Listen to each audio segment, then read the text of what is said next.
Looking at this chart comparing pre-match win probabilities, the data shows an overwhelming statistical advantage for the defending champions. Yet in real time, the scoreboard read Egypt 2, Argentina 0. To understand how this scoreline actually happened, we have to look back to July 7, 2026, in Atlanta. Argentina entered the stadium as the clear favorite. They arrived as the defending champions, fielding a squad led by Lionel Messi in his 6th World Cup appearance. Egypt was the clear underdog. They were stepping onto the grass to play their first ever knockout match at this stage in their entire history. Every metric suggested a routine win for the title holders.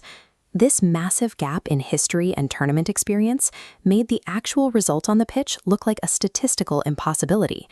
At kickoff, Egypt comes out aggressive. They maintain a high-intensity press, showing no hesitation against the pedigree of the team in front of them. Before Argentina can establish a possession-based rhythm, Egypt slices through the center of the pitch and scores 1-0. The crowd in the stadium falls into a sudden, stunned silence. Then, while Argentina is still reorganizing, Egypt strikes again, 2-0. What started as a fluke becomes a severe tactical dilemma for the champions, leaving them with no margin for error. The response in the stands is split. The Argentine supporters are motionless, while the Egyptian fans react with sheer, disbelieving chaos. A 2-goal lead for an underdog shifts the psychological landscape of the match.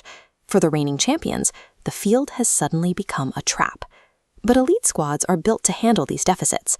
For Argentina, a 2-0 scoreline triggers a mechanical adaptation rather than an emotional collapse. Experience becomes the deciding factor. Lionel Messi's presence on the pitch holds their composure together, ensuring the team stays within its tactical framework. A tactical pitch map shows Argentina's second-half adjustment. They apply suffocating pressure, using high passing networks to consistently overload Egypt's defensive third. This eventually breaks the defense, pulling 1 goal back. A secondary surge floods the area, leveling the match at 2-2. With the score level, the burden shifts. Egypt must now figure out how to survive the final minutes. Egypt refuses to fold. They sustain a high-effort defense, desperate to force a shootout. As the clock runs down, the intensity reaches a breaking point. Both teams are playing through a state of absolute fatigue under the stadium lights. In the end, the sustained pressure pays off for the champions.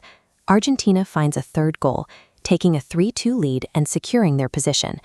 The final whistle marks a valiant, heartbreaking loss for Egypt, who came closer to an upset than anyone predicted.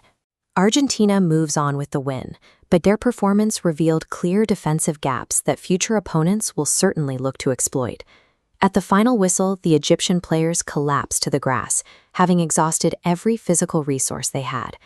This match changed how the world views the Egyptian national team.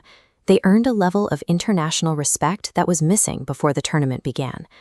Argentina advances to the quarterfinals, but they arrive there battered and reminded of how narrow the margins for success can be. Waiting for them in the next round is a disciplined Switzerland squad. The Swiss proved their own clinical nature in the round of 16, ending Colombia's run in a high-pressure penalty shootout. The Atlanta scare serves as a reminder that the gap between the world's top seeds and the rest of the bracket has narrowed. In 2026, no lead is safe and no victory is guaranteed by name alone. Looking at how close Egypt came to that 3rd goal, do you think they had what it took to actually pull off the win? Let us know in the comments.